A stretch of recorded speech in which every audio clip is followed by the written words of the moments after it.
Now the IEP meeting, who's going to come? Well, the teacher's going to come, special ed and general. The most important person next to the student? Parent, okay. Then the student, okay. The speech therapist, if they have a speech therapist. An occupational therapist, if they have an occupational therapist. And an outside agency that your child might be working with. Now, let me tell you this. The school cannot force the outside agency to come to the meeting. But if the school comes back to you and says, we can't get such and such agency to come that you suggested, what do you say to them? Who can you get me? You don't just let them off the hook. It used to be that if they were called an agency and that agency couldn't come, well, then you were stuck without an agency. The agency is a critical, if it be, you'll excuse me, Bob, if it's CVAC, if it's, what do they have on the west side? Polaris, if it's BVR, if it's MRDD, whoever the agency you are planning to work with on transitioning your child out, because the eventual goal is, remember, to go out, get a job, have a place to live, etc. All right? You need an agency there that's going to help guide you on what's available. Do you know what's available? No. And I'm sure most people don't. That's one of the reasons we have livespecial.com, is because there are a lot of agencies on there that can help you. You have to decide, and you have to look around and see which agency. The school may give you suggestions. The school may have agencies. They should have a vocational trainer. They should have an independent jobs worker who works with some of the kids with special needs, who get part-time jobs before school goes out. You need those people to be there, and you cannot wait until April of the year that they're ready to leave education to meet with these people, okay? Now, if your child's staying on till they're 21, then you have all those years to work with an agency that will be involved in all the transitioning. If your child is going to college, well, do you need any transition services for college? Yeah, you sure do. You sure do. Where is your child? Does he need guidance on where to go to college? And I certainly think he needs to meet with a guidance counselor more than once a year. Where is he applying? Does he need help with his applications?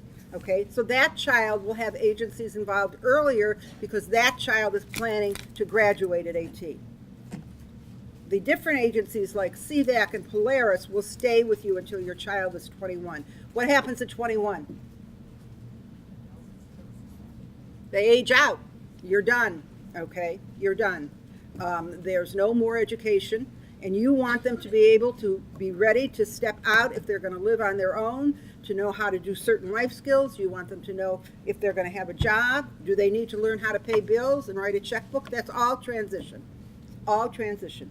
And for each disability and each individual child, the transition plan will look different, start at a different time, and have different components. Okay, so we know who's coming to the IEP meeting. In addition, coming to the IEP meeting is the child. Now remember, you have prepared for this meeting, okay? You're not going into this meeting without having done all the things that we talked about. Talking to your child, making sure the assessments are done. If it's your initial meeting for transition, then what are you going to outline to them if it's the first meeting when your child is 16? You're going to tell them what you want. You're going to tell them you need assessments. You're going to tell them that you need somebody from an outside agency. You're going to tell them all of that. What tests are they suggesting for your child? And you're setting it up to keep it going until your child either graduates and goes on at 18, or until your child goes on until he's 21 and he or she ages out of the program. Outside agencies, I cannot stress enough, are one of the prime things that you have to connect, because they will eventually help you make the placement for children who are going to be looking for jobs and wanting to work. And I think if any of you are in the throes of transition now, you will know that the lower functioning children have more of a problem than the higher functioning children. There are just not enough places around for lower functioning kids. Nobody should be on a waiting list in my world. but I know that that doesn't exist, that there are waiting lists to get into programs. The earlier you get in, the less likely you are to be on a waiting list. You can bring anybody you want to the IEP meeting. In fact, it's not any different than any other part of the IEP. You can bring your lawyer if you want a lawyer. You can bring your friend. You can bring Aunt Tilly. I don't care who you bring. Don't go alone, okay? And I need to say to all the women in the room that it is really most helpful when fathers show up. I'm still trying to figure out why, but that's the truth of the matter. Okay. Do not go along. Okay, the transition meeting. How many transition meetings are we having? Well, how many IEP meetings do you have every year?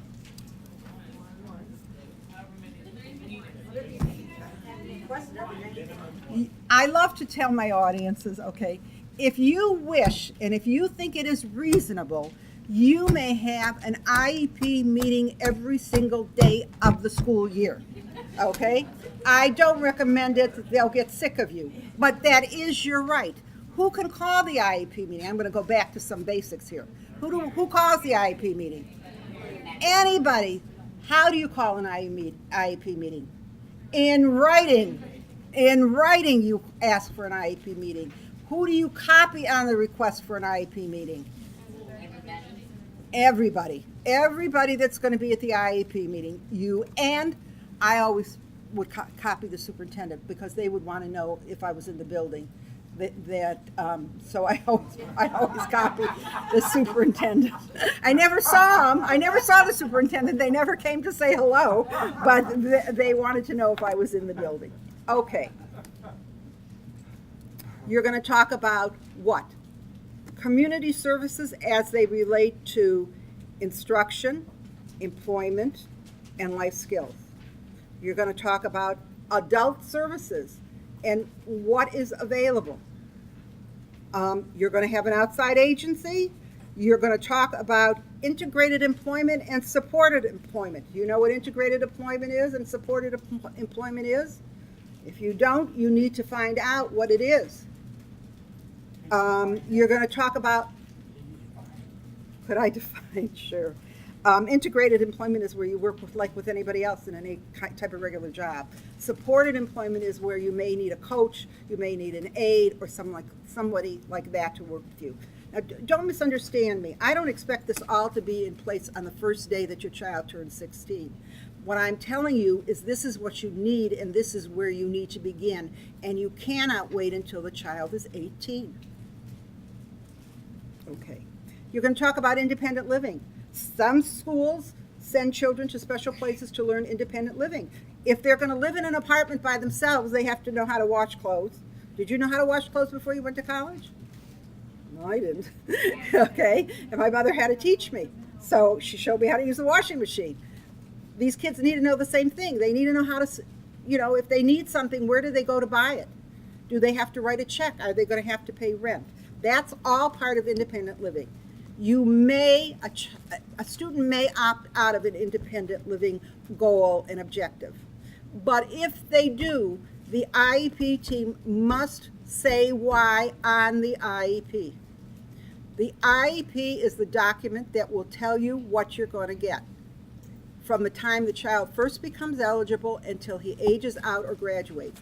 And I'm going to tell you, if it's not on the IEP, you have no guarantee whatsoever that you're going to get what somebody says, don't worry about it, we'll do it. And I don't think that person doesn't mean well. I do think that person does mean well. But what do we all do when we get busy?